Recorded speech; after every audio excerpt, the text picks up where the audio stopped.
माता की, भारत माता की,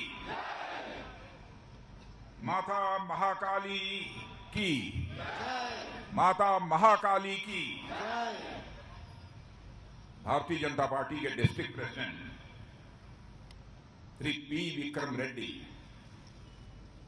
और यहां के MLA candidate Shri Y Sudarshan Reddy, Shri Mohan Reddy assembly convener, Shri P Mohan Reddy, Shri Narendra Rao district incharge, Shri N Vikunath Nayak और श्री बी श्रीनिवास और मंच पर मौजूद अन्य नेतागण और यहां मैदान में उपस्थित मेरे सभी सम्मानित बहनों एवं भाइयों, सौदरा सोदरी मनुलारा नमस्कारम। ब्रदर्स एंड सिस्टर्स, बहनों एवं भाइयों, मैं हिंदी में बोलूंगा और ये हमारे रेड्डी जी के द्वारा, डिस्ट्रिक्ट प्रेसिडेंट के द्वारा ट्रांसलेट किया जाएगा, क्योंकि मैं जानता हूं सभी लोग हिंदी अच्छी तरह नहीं समझ सकते। क्या मैं ठीक हूं? सही बात है।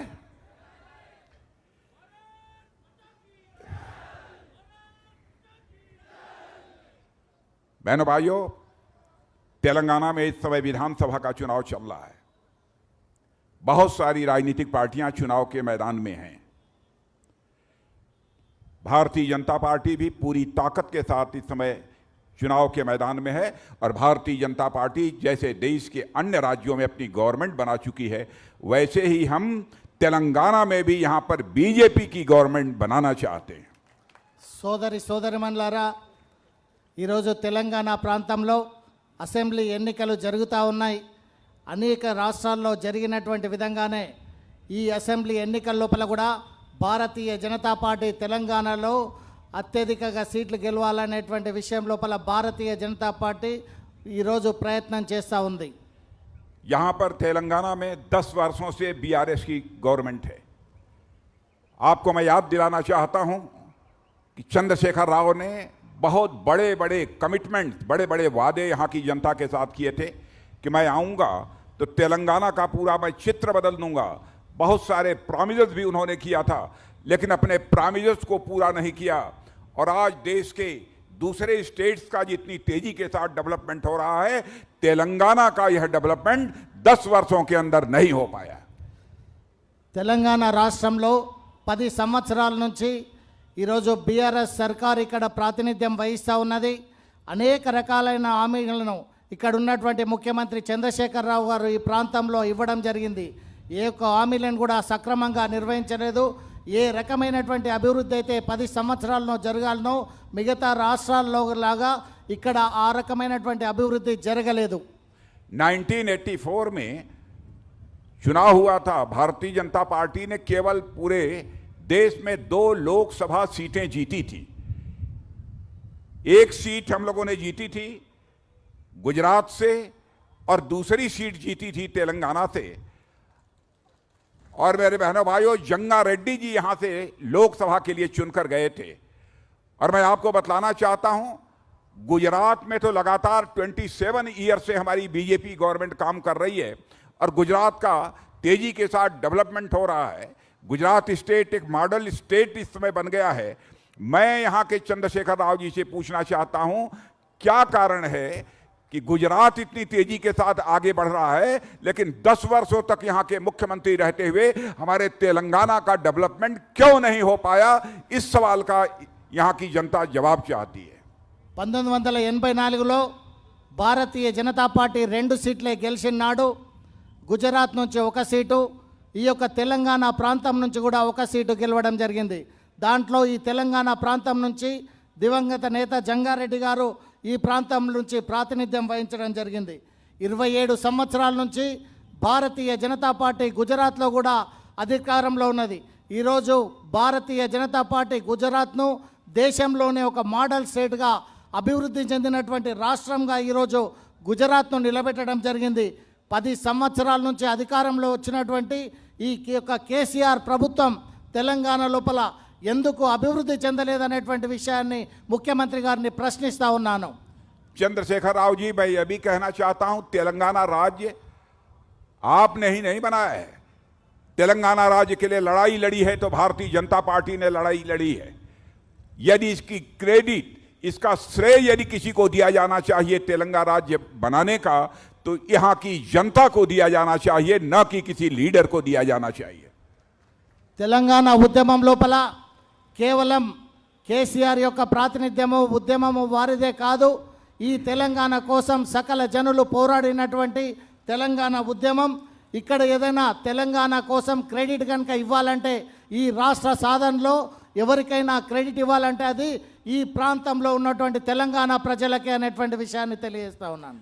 अटल जी ने 3 स्टेट्स बनाए थे, झारखंड, छत्तीसगढ़ और उत्तराखंड. मैं पूछना चाहता हूं यहां बीआरएस के लोगों से कि यदि झारखंड, छत्तीसगढ़ और उत्तराखंड स्टेट का डेवलपमेंट इतनी तेजी के साथ हो रहा है, तो 10 वर्षों के अंदर इस तेलंगाना का डेवलपमेंट क्यों नहीं हो पाया, जबकि तेलंगाना में डेवलपमेंट का पोटेंशियल है. तेलंगाना के लोग परिश्रमी हैं, काम करने वाले हैं, इनके अंदर योग्यता है, क्षमता है. అటల్ జీ ఈ దేశ ప్రధానిగా ఉన్నప్పుడు 3 రాష్ట్రాలను ఈ ప్రాంతం లోపల ఏర్పాటు చేయడం జరిగింది. జార్ఖండ్ కావచ్చు, ఉత్తరాఖండ్ కావచ్చు, ఈ రకంగా 3 రాష్ట్రాలు అటల్ జీ నాయకత్వం లోపల ఏర్పాటు చేసి ఆ యొక్క రాష్ట్రాలన్నీ కూడా అత్యంత వేగంగా అభివృద్ధి చెందుతున్నటువంటి పరిస్థితి మనం చూస్తున్నాం. ఈ ప్రాంతంలో, తెలంగాణ ప్రాంతంలో అనేక మంది ప్రజలు, ఇక్కడ ఉన్నటువంటి ప్రజలందరికీ కూడా కష్టపడే మనస్తత్వం ఉన్నప్పటికీ కూడా ఎందుకు ఈ ప్రాంతంలో అభివృద్ధి జరగడం, తెలంగాణ రాష్ట్రం ఎందుకు ముందుకు పోవటం లేదనేటువంటి విషయాన్ని తెలియజేస్తున్నాం. बीआरएस की गवर्नमेंट आने के बाद मेरे बहनों भाइयों, तेलंगाना में करप्शन बड़ी तेजी के साथ बढ़ा है. और आप ये देख रहे होंगे इस गवर्नमेंट के खिलाफ जांच भी चल रही है. इनकी फैमिली के ऊपर करप्शन के चार्जेज हैं. लेकिन जहां जहां पर भारतीय जनता पार्टी की यानी बीजेपी की गवर्नमेंट इस देश में चल रही है, जिन भी स्टेट्स में, कोई मां का लाल उंगली उठाकर नहीं कह सकता एक भी करप्शन हमारे ऊपर लगा हो चार्ज. బీఆర్ఎస్ ప్రభుత్వం ఈరోజు అవినీతి లోపల కూరుకుపోయి ఉన్నటువంటి పరిస్థితి మనం చూస్తాం. వారి కుటుంబం అంతా కూడా ఈరోజు అవినీతి కూపంలో ఈరోజు మునిగిపోయినటువంటి విషయాన్ని మనందరం కూడా గమనిస్తూ ఉన్నాం. అదే సమయంలో భారతీయ జనతా పార్టీ అనేక రాష్ట్రాల్లో అధికారంలో ఉంది. ఒక రకంగా భారతీయ జనతా పార్టీకి సంబంధించినటువంటి ఏ రాష్ట్రంలో అన్నా ఏ ఒక్కడు కూడా అవినీతి పరులని వేలెచ్చే చూపేటువంటి దమ్ము ఎవరికైనా ఉందా అని చెప్పి ప్రశ్నిస్తా ఉన్నాం. हम लोग जानते हैं कि हम कहते हैं, और तेलंगाना के लोग भी ये कहते हैं, स्टेट फर्स्ट, लेकिन टीआरएस कहती है फैमिली फर्स्ट. और मैं आपको बतलाना चाहता हूं, जिस दिन भारतीय जनता पार्टी की गवर्नमेंट बन जाएगी बहनों भाइयों, यहां फैमिली फर्स्ट नहीं होगी बल्कि तेलंगाना फर्स्ट होगा. భారతీయ జనతా పార్టీ దేశం ముఖ్యమని భావించేటువంటి పార్టీ. కానీ టీఆర్ఎస్ పార్టీ ఏదైతుందో, టీఆర్ఎస్ ప్రభుత్వం కుటుంబం ముఖ్యమనేటువంటి భావించేటువంటి ప్రభుత్వం ఈరోజు తెలంగాణ రాష్ట్ర సమితి ప్రభుత్వం. భారతీయ జనతా పార్టీ అధికారంలోకి వస్తే ఈరోజు అనేక రకాలుగా భారతీయ జనతా పార్టీ కుటుంబాలకు, కుటుంబ పాలనకు వ్యతిరేకంగా పనిచేస్తుందనేటువంటి విషయాన్ని ఈ సందర్భంగా తెలియజేస్తా ఉన్నాను. आपने इस देश में कांग्रेस की गवर्नमेंट को काम करते हुए लंबे समय तक देखा है. आजादी के बाद शायद ही कोई कांग्रेस की गवर्नमेंट रही हो जिसके ऊपर करप्शन का चार्ज न लगा हो. यहां तक कि उनके मिनिस्टर्स को भी करप्शन के चार्जेज में जेल की हवा खानी पड़ी है. मेरी बहनों भाइयों, अटल बिहारी वाजपेयी जी की गवर्नमेंट को भी आपने देखा है, और यह मोदी जी के नेतृत्व में 9-9.5 वर्षों से गवर्नमेंट काम कर रही है. इस गवर्नमेंट को भी आपने देखा है. कोई मां का लाल उंगली उठाकर नहीं कह सकता कि बीजेपी के गवर्नमेंट के किसी भी मिनिस्टर के ऊपर कोई करप्शन का चार्ज लगा हो अथवा किसी मिनिस्टर को जेल की हवा खानी पड़ी हो. భారతీయ జనతా పార్టీ అధికారంలో ఉన్నప్పుడు ఎక్కడ కూడా ఒక్క అవినీతి లేకుండా పరిపాలించింది. ఈ దేశంలో కాంగ్రెస్ అత్యధిక కాలం పరిపాలించినటువంటి సందర్భంలో అనేక మంది ఆ యొక్క ప్రభుత్వంలో అవినీతిలో కూరుకుపోయినటువంటి విషయం తెలుసు. అనేక మంది మంత్రులు కూడా జైళ్ళలోకి పోయినటువంటి విషయాన్ని కూడా మనందరం కూడా చూసాం. ఈరోజు భారతీయ జనతా పార్టీ అటల్ బిహారీ నేతృత్వంలో ఆనాడు పనిచేసింది. ఇప్పుడు కూడా 9 సంవత్సరాలు పూర్తయినటువంటి సందర్భంగా ఏ ఒక్క వ్యక్తి కూడా ఏ ఒక్కడు కూడా భారతీయ జనతా పార్టీ మంత్రులు కానీ భారతీయ జనతా పార్టీ నాయకుల మీద కనీసం అవినీతికి సంబంధించి కన్నెత్తి కూడా వేలెత్తి చూపలేడు ఏ ఒక్కడు అనేటువంటి విషయాన్ని ఈ సందర్భంగా తెలియజేస్తా ఉన్నాం. इन्होंने ये कहा था कि हर परिवार को हम एक रोजगार देंगे, यानी एम्प्लॉयमेंट देंगे। मैं आपसे पूछना चाहता हूं, कितनी फैमिलीज को, कितने नौजवानों को इन्होंने रोजगार दिया है? यहां पर तो एग्जामिनेशन होते हैं, परीक्षा होती है, पेपर लीक हो जाता है। बहनों भाइयों, जिस दिन यहां पर हमारी बीजेपी की गवर्नमेंट बन जाएगी, देखते हैं किसने मां का दूध पिया है जो पेपर लीक करने की हिम्मत कर पाता है। కుటుంబానికి ఒక ఉద్యోగం ఇస్తానని ప్రగల్భాలు చెప్పినటువంటి ఈ యొక్క టీఆర్ఎస్ ప్రభుత్వం ఈరోజు కనీసం పరీక్షలు రాసేటువంటి విషయం లోపల ఏ ఒక్క పరీక్ష కూడా లీకేజ్ కాకుండా ఉండలేదు. ఈరోజు భారతీయ జనతా పార్టీ అధికారంలోకి వచ్చిన తర్వాత ఏ ఒక్కడు తల్లి పాలు దాగినటువంటి వ్యక్తి ఎవరు కూడా భారతీయ జనతా పార్టీ ప్రభుత్వంలో పేపర్ లీకేజ్ చేసేటువంటి దమ్ము కూడా ఏ ఒక్కడు చేయలేడనేటువంటి విషయాన్ని ఈ సందర్భంగా తెలియదు. इन्होंने वादा किया था कि हर दलित परिवार को 3 एकड़ हम लैंड देंगे। मैं आप लोगों से पूछना चाहता हूं, कितनी फैमिलीज को इन्होंने 3 एकड़ लैंड दिया है? यह भी कहा था कि दलित परिवारों के नौजवानों को हम 10 लाख रुपए का लोन देंगे बिजनेस करने के लिए। मैं आपसे पूछना चाहता हूं, किसी को 10 लाख रुपए का लोन मिला है कि नहीं मिला है? या पीछे के लोग बतलाइए लोन मिला है कि नहीं मिला है? इधर के लोग बतलाइए लोन मिला है कि नहीं मिला है? इन्होंने कहा था हम पूरा कर्ज माफ करेंगे। मैं आपसे पूछना चाहता हूं, सभी का कर्ज माफ हो गया कि नहीं हो गया? जो भी वादे किए थे, एक भी अपने वादों को पूरा नहीं किया। దళితులకు 3 ఎకరాల భూమి ఇస్తానని చెప్పేసి ఏ ఒక్క దళితుడికి కూడా 3 ఎకరాల భూమి ఇచ్చినటువంటి పరిస్థితి లేదు.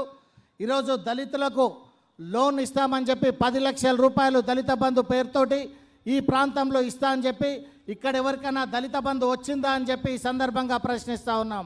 అదేవిధంగా రుణమాఫీ, వ్యవసాయదారులకు రుణమాఫీ చేస్తానని చెప్పేసి ఈరోజు రుణమాఫీ కూడా సక్రమంగా చేయనటువంటి ఈ యొక్క అబద్ధాల ప్రభుత్వము ఈరోజు ఈ ప్రాంతం లోపల ఉన్నది అనే విషయాన్ని వారు తెలియజేశారు. मेरे बहनों भाइयों, जो बीआरएस सरकार का एक भी काम करप्शन फ्री नहीं है। हर काम में पैसा, हर काम में भ्रष्टाचार। और मैं आपको यकीन दिलाना चाहता हूं, जिस दिन भारतीय जनता पार्टी की यहां पर सरकार बन जाएगी बीजेपी की, जो भी करप्शन के मामले में इंडल्ज होगा, बहनों भाइयों, हम उसको उठाकर जेल की हवा खिलाएंगे, वो अपने घर में नहीं रहेगा। బీఆర్ఎస్ చేసే ప్రతి పని లోపల కూడా అవినీతి ఉంది. భారతీయ జనతా పార్టీ అధికారంలోకి వస్తే ఏ ఒక్కరు కూడా అవినీతికి పాల్పడ్డా వారిని చక్కగా జైల్లోకే పంపిస్తామనేటువంటి విషయాన్ని తెలియజేయడం జరుగుతుంది. और करप्शन को यदि हम दूर करना चाहते हैं, करप्शन को मिनिमाइज करना चाहते हैं, कम करना चाहते हैं, तो करप्शन भाषण देकर मिनिमाइज नहीं किया जा सकता।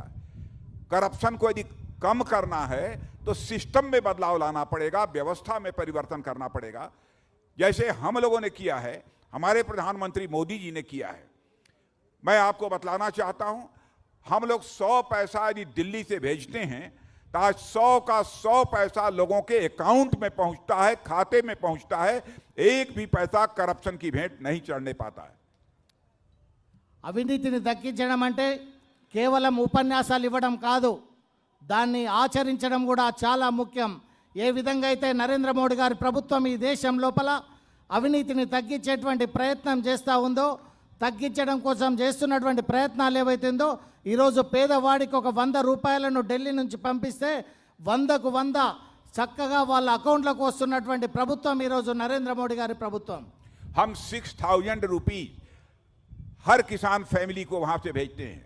6000 का 6000 रुपया उस किसान के, उस फार्मर के अकाउंट में पहुंचता है, डीबीटी के माध्यम से, डायरेक्ट बेनिफिट ट्रांसफर सिस्टम के माध्यम से। यह काम मोदी गवर्नमेंट ही कर सकती है और कोई दूसरी गवर्नमेंट नहीं कर सकती।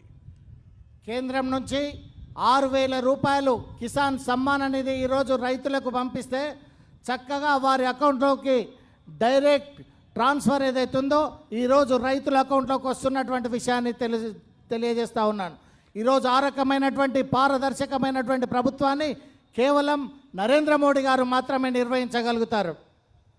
मेरे बहनों भाइयों, तेलंगाना स्टेट हमारे प्राइम मिनिस्टर के दिल के बहुत ही नजदीक है और मैं कहना चाहता हूं हमारे प्राइम मिनिस्टर चाहते हैं कि जैसे अन्य दूसरे बीजेपी रूल्ड स्टेट्स का डेवलपमेंट तेजी के साथ हो रहा है वैसे ही तेलंगाना का भी डेवलपमेंट होना चाहिए.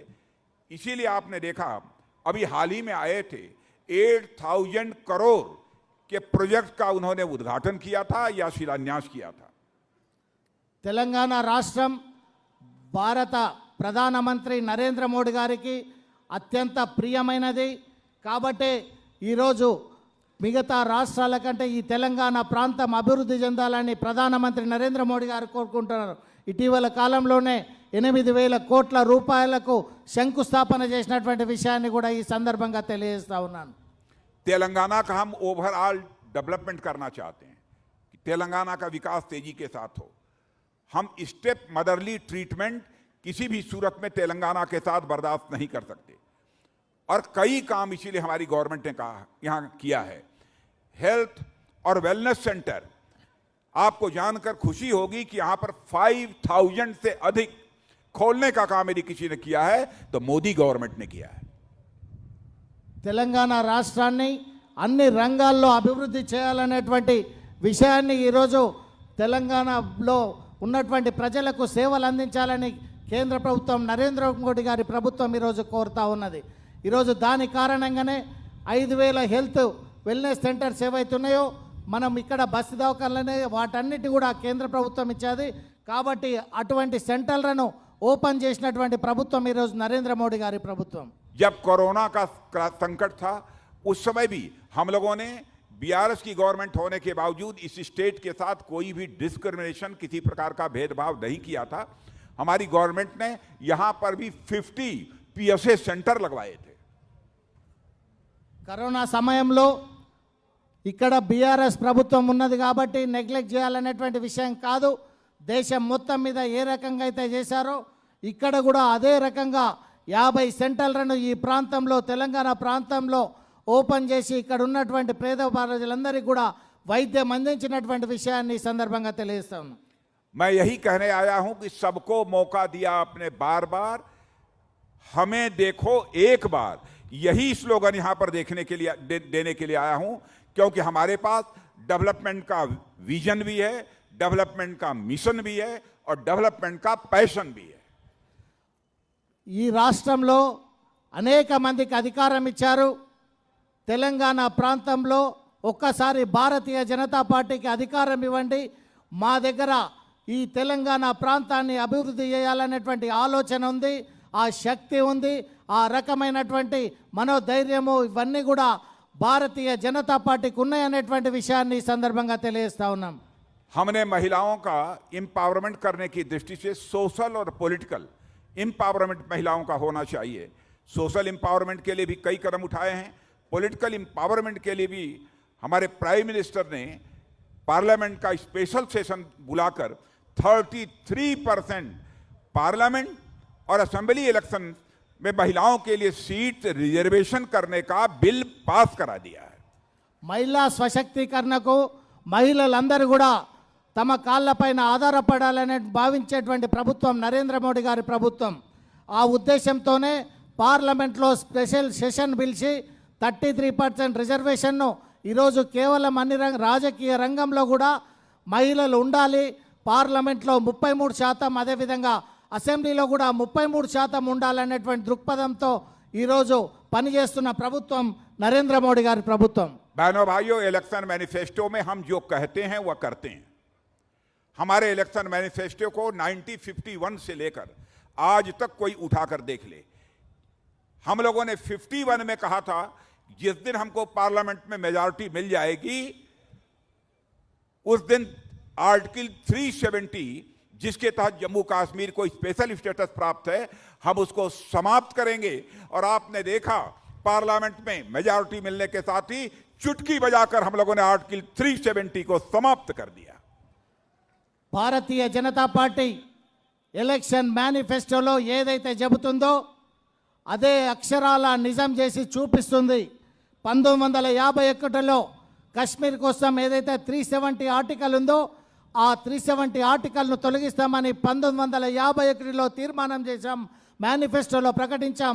మేము అధికారంలో పార్లమెంట్లో మెజార్టీ వచ్చిన తర్వాత వెంటనే 370 ఆర్టికల్ను రద్దు చేశామని ఈ సందర్భంగా తెలియజేస్తా ఉన్నాం. हम लोगों ने कहा था 1980 में हम आएंगे, अयोध्या की धरती पर भव्य राम का मंदिर बनकर रहेगा, और आपने देखा कि हमको पार्लियामेंट में बहुमत मिला और उसके बाद अयोध्या की धरती पर भव्य राम का मंदिर बनकर तैयार हो गया। मैं आप सबको भी आमंत्रित कर रहा हूं कि 22 जनवरी के बाद चलिए और अयोध्या की धरती पर रामलला का दर्शन कीजिए। 1950లో ఈ దేశ ధర్మం కోసం అయోధ్య లోపల రామ మందిర నిర్మాణం చేస్తామని మేనిఫెస్టోలో ప్రకటించాం. అదేవిధంగా పార్లమెంట్లో మెజార్టీ వచ్చిన తర్వాత భవ్యమైన రామ మందిరాన్ని ఈరోజు అయోధ్య లోపల నిర్మాణం చేస్తూ ఉన్నాం. మీరందరూ కూడా అయోధ్యకు రావాలని మనస్ఫూర్తిగా మీ అందరిని కూడా ఆహ్వానిస్తూ ఉన్నాను. हम लोगों ने कहा था कि हम आएंगे, 3 तलाक की प्रथा को समाप्त करेंगे। आपने देखा कि संसद में बहुमत मिलने के साथ ही हम लोगों ने 3 तलाक की प्रथा को समाप्त कर दिया। मेरे बहनों भाइयों, 3 తలాక్ విషయం లోపల ముస్లిం సోదరిమణులకు సంబంధించి త్రిబుల్ తలాక్ విషయం లోపల ప్రామిస్ చేశాం. అధికారంలోకి వచ్చిన తర్వాత త్రిబుల్ తలాక్ను వెంటనే వెత్తి ఆ యొక్క ముస్లిం సోదరిమణులందరికీ కూడా న్యాయం చేయడం జరిగిందని చెప్పి ఈ సందర్భంగా తెలియజేస్తా ఉన్నాం. चाहे कांग्रेस पार्टी हो चाहे टीआरएस हो, सब कहते हैं कि गरीबी हम समाप्त करेंगे, लेकिन बहनों भाइयों, लंबे समय तक 55 इयर्स तक कांग्रेस ने शासन किया है और 10 वर्षों से यहां पर टीआरएस शासन कर रही है। ये गरीबी को समाप्त नहीं कर पाए। अभी नीति आयोग ने कहा है कि मोदी जी के प्राइम मिनिस्टर बनने के बाद 13.5 करोड़ लोग पॉवर्टी लाइन से ऊपर आ चुके हैं। కాంగ్రెస్ పార్టీ టీఆర్ఎస్ పార్టీ కేవలం హామీలు మాత్రమే, గరీబీ హటావో, పేదరికాన్ని నిర్మూలిస్తాం అని కేవలం మాటలు మాత్రమే చెప్తాయి. కానీ భారతీయ జనతా పార్టీ ప్రభుత్వం ఈరోజు నీతి ఆయోగ్ చెప్తున్నటువంటి దాని ప్రకారం 13,50,00,000 మంది ఈరోజు దారిద్ర రేఖకు దిగువన ఉన్నటువంటి వ్యక్తులందరూ కూడా బయటకు రావడం జరిగింది అనేటువంటి విషయాన్ని ఈ సందర్భంగా తెలియజేస్తా ఉన్నాం. Extreme poverty, international monetary fund ने कहा है कि 1340 करोड़ लोग एक्सट्रीम पॉवर्टी से बाहर हो चुके हैं। 30 కోట్ల మంది అత్యంత దారిద్ర రేఖ నుండి బయటకు వచ్చినటువంటి విషయాన్ని ఇంటర్నేషనల్ మానిటరీ ఫండ్ ఏదైతే ఉందో దాని లెక్కల ప్రకారం ఈరోజు అంత ఈ యొక్క 30 కోట్ల మంది దాని నుంచి బయటకు రావడం జరిగింది. और मेरे बहने भाइयों, सारी दुनिया में भारत का स्टेचर बढ़ा है, भारत का कद बढ़ा है। पहले इंटरनेशनल फोरम पर भारत कुछ बोलता था तो दुनिया हमारी बातों को सीरियसली नहीं लेती थी, लेकिन आज इंटरनेशनल फोरम पर भारत कुछ बोलता है तो दुनिया कान खोलकर सुनती है कि भारत बोल क्या रहा है। అంతర్జాతీయంగా భారతదేశం ఏదైతే చెబుతుందో ప్రపంచ దేశాలు ఈరోజు వాటన్నిటిని కూడా శ్రద్ధగా వింటుందనేటువంటి విషయాన్ని తెలియజేస్తున్నాం. గతంలో ఎప్పుడు కూడా ఈ రకంగా జరగకపోయేది. ఈరోజు నరేంద్ర మోడీ గారి ప్రభుత్వం వచ్చిన తర్వాత ప్రపంచ దేశాలన్నీ కూడా భారత్ వైపు చూస్తున్నాయి. భారత్ ఏది చెప్తే అది అన్ని కూడా ఆచరిస్తున్నటువంటి విషయాన్ని ఈ సందర్భంగా తెలియజేస్తా ఉన్నాం. भारत अब कमजोर भारत नहीं रहा है, भारत ताकतवर भारत बन गया है, मजबूत भारत बन गया है। और हम लोगों ने कह दिया है हम किसी को छेड़ेंगे नहीं, लेकिन हमको कोई छेड़ेगा तो हम उसको छोड़ेंगे नहीं। గతంలో ఉన్నట్టు భారత్ బలహీనమైనటువంటి భారత్ కాదు, ఈరోజు శక్తివంతమైనటువంటి భారత్. మేము ఎవరి దగ్గరికి జోలికి కూడా పోము, మా దగ్గరికి మా జోలికి ఎవరు వచ్చినా విడిచిపెట్టే ప్రశ్నే లేదనేటువంటి విషయాన్ని తెలియజేస్తా ఉన్నాం. और हम लोगों ने यह भी तय किया है कि हमारी यहाँ गवर्नमेंट बनेगी तो हम 17 सितंबर को प्रतिवर्ष हैदराबाद लिबरेशन डे मनाएंगे। మేము అధికారంలోకి వచ్చిన తర్వాత ఈ తెలంగాణ రాష్ట్రానికి స్వాతంత్రం వచ్చిన రోజు ఏదైతుందో 17 సెప్టెంబర్ను అధికారికంగా నిర్వహించబోతా ఉన్నాం. और इतना ही नहीं, हम लोगों ने कहा कि हमारी गवर्नमेंट बनेगी तो ओबीसी यहां का चीफ मिनिस्टर होगा। మా ప్రభుత్వం వస్తే ఇక్కడ భారత్ బడుగు బలహీన వర్గాలకు సంబంధించినటువంటి ముఖ్యమంత్రి భారతీయ జనతా పార్టీ నియమిస్తుంది. और यहां पर जो शेड्यूल कास्ट है उसका सब कैटेगराइजेशन करेंगे, यानी ताकि जो सबसे गरीब हैं शेड्यूल कास्ट में भी उन, और जो अब तक जिनको लाभ नहीं मिल पाया है उनको भी लाभ मिल सके, उनका भी एम्पावरमेंट हो सके। ఎస్సీ వర్గీకరణ విషయం లోపల ఏబిసిడి ఏదైతే వర్గీకరణ ఉందో దానికి పూర్తి మద్దతు ఇస్తాం. వెనుకబడినటువంటి వాళ్ళు ఎవరైతే ఉన్నారో వారందరూ కూడా పేదరికం నుంచి బయటకు రావడం కోసం ఈ వర్గీకరణకు భారతీయ జనతా పార్టీ పూర్తి మద్దతునిస్తా ఉంది. रिलीजन बेसिस पर रिजर्वेशन को भारतीय जनता पार्टी समाप्त करेगी। మత ప్రాతిపదికనటువంటి రిజర్వేషన్లను ఎట్టి పరిస్థితిలో ఎంకరేజ్ చేసేలేదు, వాటన్నిటిని కూడా రూపుమాపుతామని చెప్పి తెలియజేస్తా ఉన్నాం. पेट्रोल डीजल तेलंगाना में काफी कॉस्टली मिल रहा है, महंगा मिल रहा है। मैं आपको बतलाता हूं हमारी गवर्नमेंट बनेगी तो हम वैट को कम करेंगे और पेट्रोल डीजल को सस्ता करेंगे। పెట్రోల్ డీజిల్ ధరలను తెలంగాణ ప్రభుత్వం వచ్చిన తర్వాత ఈ తెలంగాణ ప్రభుత్వం ఏదైతే వ్యాట్ వేస్తూ ఉందో దాన్ని తగ్గించి డీజిల్ పెట్రోల్ ధరలను ఈ ప్రాంతంలో తగ్గిస్తామని చెప్పి తెలియజేస్తా ఉన్నాం. और अभी तक हमारी गवर्नमेंट यूरिया फर्टिलाइजर पर 18,000 पर एकड़ यह बराबर सब्सिडी देती रही है। इसके अलावा भी हम लोगों ने कहा है 2,500 यह इनपुट असिस्टेंस जो छोटे स्मॉल और मार्जिनल जो फार्मर्स हैं उनको हम प्रोवाइड करेंगे। రైతుల కోసం యూరియాకు 18,000 రూపాయలను ఇప్పటికే ఇస్తున్నటువంటి విషయాన్ని తెలియజేస్తాం. అదేవిధంగా ఇన్పుట్ సబ్సిడీ ఏదైతే 2,500 ఉందో దాన్ని రైతులకు ఇచ్చేటువంటి పరిస్థితి ఈరోజు భారతీయ జనతా పార్టీ తీసుకున్నాం. टर्मरिक बोर्ड बनाने का वादा किया है मेरे बहने भाइयों, टर्मरिक बोर्ड हम लोग बनाकर रहेंगे। నిజామాబాద్ లోపల ఏ వాగ్దానం అయితే భారతీయ జనతా పార్టీ ఇచ్చిందో దాని ప్రకారం పసుపు బోర్డును నిజామాబాద్లో ఏర్పాటు చేయబోతా ఉన్నాం.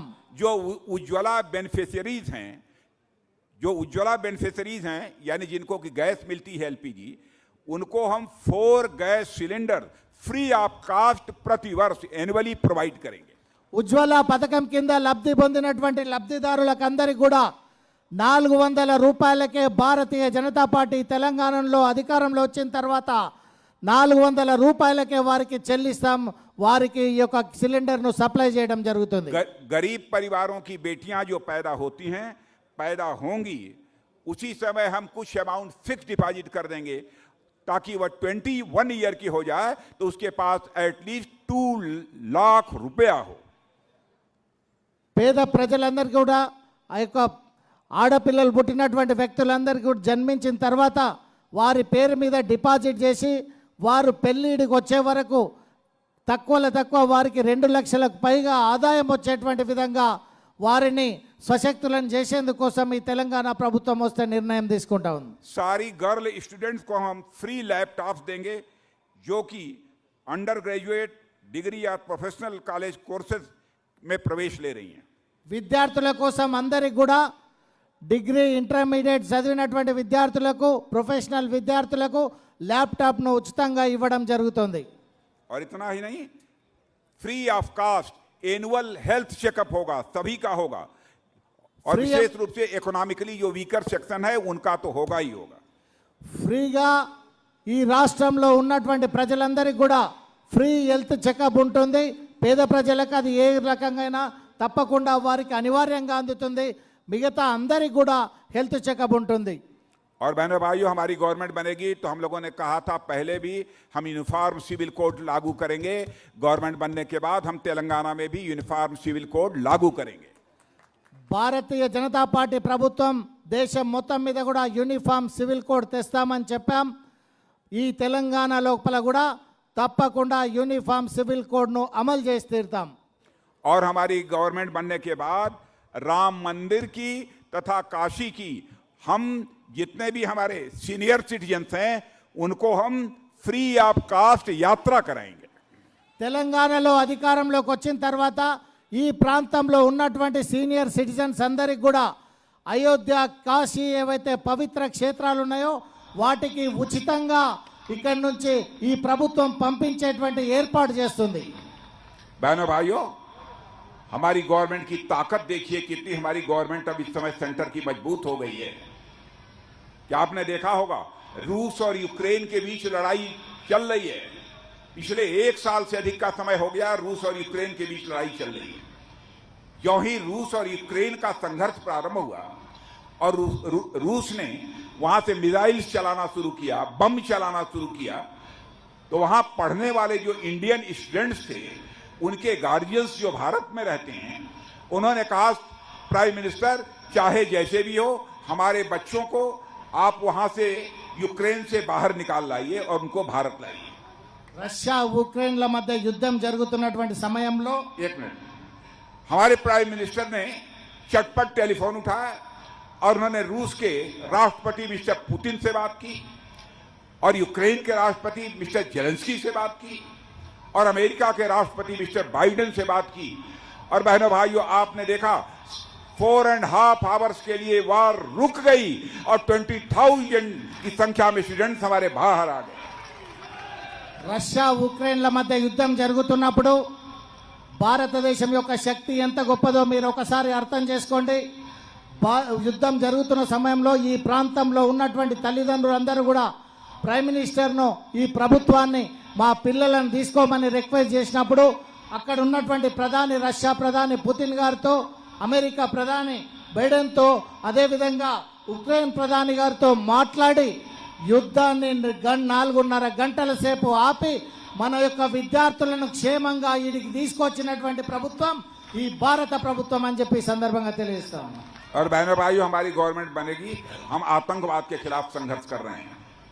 पीआरएस और एमआईएम दोनों आतंकवाद को मजहबी नजरिए से देख रहे हैं, जबकि आतंकवाद एक बहुत बड़ी चुनौती है, यह बहुत खतरनाक खेल है। मैं समझता हूं कि सभी को सावधान रहने की जरूरत है। हम इस आतंकवाद का भी यहां से सफाया करेंगे। ఉగ్రవాదులకు వ్యతిరేకంగా భారతీయ జనతా పార్టీ ప్రభుత్వం నిరంతరమైనటువంటి పోరాటం చేస్తూ ఉంది. ఈ ప్రాంతంలో ఉన్నటువంటి ప్రభుత్వం వాటిని ప్రేరేపించే విధంగా ప్రవర్తిస్తూ ఉంది. కానీ భారతీయ జనతా పార్టీ ప్రభుత్వం, కేంద్ర ప్రభుత్వం సహించే ప్రశ్నకి లేదు. ఉగ్రవాదులకు వ్యతిరేకంగా నిరంతర పోరాటం, వాటిని నిర్మూలించేంత వరకు భారతీయ జనతా పార్టీ ప్రభుత్వం పోరాడుతుంది. हमारा भारत तेजी के साथ आगे बढ़ रहा है। भारत तेजी के साथ मोदी जी के नेतृत्व में आगे बढ़ रहा है। जिस समय 2014 में हमारी गवर्नमेंट बने थी, उस समय हमारा भारत अर्थव्यवस्था, इकोनॉमी के मामले में दुनिया के देशों में 11th पोजीशन पर था। लेकिन आज मोदी जी की गवर्नमेंट के 8 साल काम करने के बाद भारत जंप लेकर 11th पोजीशन से आज 5th पोजीशन पर आ गया है। భారతదేశం ఎంత వేగంగా అభివృద్ధి చెందుతుందంటే 2014 భారతదేశం లోపల నరేంద్ర మోడీ గారి ప్రభుత్వం అధికారంలోకి వచ్చిన తర్వాత ఆనాడు ఉన్నటువంటి ఆర్థిక వ్యవస్థ ప్రపంచ దేశాల లోపల 11వ ర్యాంకులో 11వ నంబర్లో ఉన్నటువంటి భారతదేశాన్ని ఈరోజు 9 సంవత్సరాల పరిపాలన తర్వాత నరేంద్ర మోడీ గారి ప్రభుత్వం 5వ నంబర్కు తీసుకొచ్చినటువంటి విషయాన్ని సందర్భంగా తెలియజేస్తా ఉన్నా. और मैं आपको बतलाना चाहता हूं कि बड़े बड़े इकोनॉमिस्ट और मॉर्गन स्टैनले जैसी फाइनेंशियल फर्म ने भी कहा है कि भारत जितनी तेजी के साथ आगे बढ़ रहा है, 2027 आते आते भारत दुनिया की टॉप 3 कंट्रीज में आकर खड़ा हो जाए। అనేక మంది ఆర్థికవేత్తలు చెబుతున్నటువంటి విషయం, భారతదేశం కనుక ఈ రకంగానే ముందుకెళ్తే 2027 లోపల ప్రపంచ దేశాల్లో ఒక శక్తివంతమైనటువంటి ఆర్థిక వ్యవస్థ ఏర్పడుతుందని చెప్పి అనేక మంది నిపుణులు తెలియజేస్తా ఉన్నారు. और सुन लेना मेरे बहनों भाइयों, भारतीय जनता पार्टी की सरकार यदि ऐसे ही चलती रही तो 2047 आते आते भारत हमारा दुनिया का टॉप मोस्ट कंट्री बनकर खड़ा हो जाएगा। ఇదే విధంగా భారతీయ జనతా పార్టీ ప్రభుత్వం, అవినీతి లేనటువంటి ప్రభుత్వం ఈరోజు కేంద్రంలో కనుక 2047 వరకు కొనసాగితే ప్రపంచ దేశాల్లోనే ఒక నంబర్ 1 స్థానంగా భారతదేశం ఉండబోతా ఉంది. बहनों भाइयों, आज मैं यहां पर आया हूं वाई सुदर्शन रेड्डी के लिए वोट मांगने आया हूं। आपने देखा कि वाई सुदर्शन रेड्डी का कद छोटा है, लेकिन मैंने देखा जब वाई सुदर्शन रेड्डी बोल रहे थे इनके अंदर आग है, स्पार्क है मेरे बहनों भाई। నేను ఈరోజు ఇక్కడికి వై సుదర్శన్ రెడ్డి గారు, ఏనుగు సుదర్శన్ రెడ్డి గారి కోసం ఇక్కడికి వచ్చాను. వారు చూస్తున్నప్పుడు తాను హైట్లో చిన్నగా ఉన్నప్పటికీ కూడా వారి లోపల ఉన్నటువంటి అగ్ని ఆవేశం ఏదైతుందో దాన్ని నేను స్పష్టంగా గమనిస్తా ఉన్నాను. और Y Sudarshan Reddy MLA MP न रहने के बावजूद बराबर पब्लिक की सर्विस में लगे रहते हैं, जनता की सेवा करते रहते हैं। इससे बड़ा दूसरा और कोई चरित्र नहीं हो सकता। వై సుదర్శన్ రెడ్డి గారు ఎమ్మెల్యే గెలిచిన తర్వాత ఈ ప్రాంతంలో ప్రజల సేవ కోసం తప్ప వేరే ఇంకొకటి ఏమీ లేదు. తప్పకుండా ప్రజా సేవలోనే నిమగ్నుడై ఉంటాడని చెప్పి సందర్భంగా తెలియజేస్తాను. आपका एमएलए बनने के बाद भी यह लगातार एक सेवक के रूप में ही आपकी सेवा करते रहेंगे, ऐसा मेरा पक्का विश्वास है। ఎమ్మెల్యే అయిన తర్వాత కూడా ఇంతకు ముందు ఏ రకంగా అయితే సేవలు అందించాడో అదే రకమైనటువంటి ప్రజా సేవలో ఎమ్మెల్యే అయిన తర్వాత కూడా ఒక సేవకుడిగా మీ అందరికి కూడా సేవలు అందిస్తాడు. इनके अंदर वह स्पार्क हमने देखा है। किसी डिमांड को पूरा कराने के लिए ये किसी हद तक संघर्ष कर सकते हैं। ఆయన అనుకున్నది సాధించడం కోసం ఎంత దూరమైనా వెళ్ళడం కోసం సుదర్శన్ రెడ్డి గారు ముందటగా ఆ రకమైనటువంటి జ్వాల అతని లోపల ఉంది అనేటువంటి విషయాన్ని తెలియజేస్తా ఉన్నాను. इसलिए मैं आप लोगों से अपील करने आया हूं, सुदर्शन रेड्डी को कमल का फूल ये बटन दबाकर भारी मतों से विजय दिलाकर आप विधानसभा में भेजिए। అందుకే మీ అందరినీ కోరుతా ఉన్నాను, వై సుదర్శన్ రెడ్డి గారి యొక్క గుర్తు కమలం పువ్వు మీద ఓటేసి భారీ మెజార్టీతో వారిని గెలిపించాలని మిమ్మల్ని కోరుతా ఉన్నాను. मेरे बहनों भाइयों, लक्ष्मी जी घर में आती हैं तो कार में बैठकर नहीं आती हैं। సోదరి సోదరు लक्ष्मी जी घर में आती हैं तो हाथ हिलाते हुए नहीं आती हैं। लक्ष्मी जी घर में आती हैं तो कमल के फूल पर बैठकर आती हैं।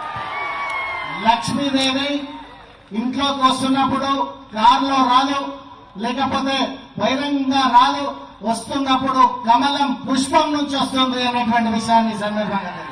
इसलिए कमल का बटन दबाइए और सुदर्शन रेड्डी को भारी मतों से आप विजय दिलाइए। यही कहते हुए आप सभी को धन्यवाद देते हुए अपनी बात समाप्त करता हूं। बोलिए भारत माता की। మీ అందరికి కూడా కమలం పువ్వు గుర్తు మీద ఓటేసి కమలం పువ్వు గుర్తు మీద ఓటు వేసి భారీ ఓట్లతోటి సుదర్శన్ రెడ్డి గారిని గెలిపిస్తారని మీ అందరినీ కూడా కోరుతున్నాను. భారత్ మాతాకి